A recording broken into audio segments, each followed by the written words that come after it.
কালকে রাতে কিছু দিয়েই আর কি ভাত খাইতে মনে চাচ্ছিল না। মাছ রান্না করা ছিল, ডাল রান্না করা ছিল, মনে ছিল যে ভর্তা টর্তা কোনো কিছু করে খাই আর কি। তারপর যাই হোক, এখানে কচুর লতি আর কি ভর্তা করলাম।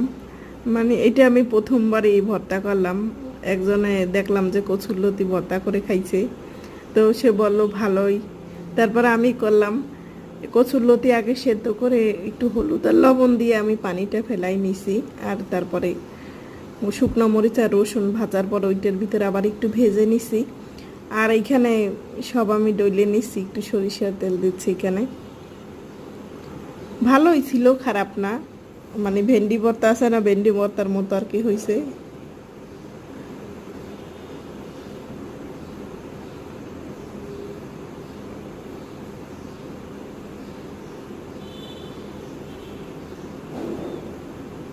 একেবারে আমি হাত দিয়ে সেটকাই নরম বানাই হেলাই দিছি।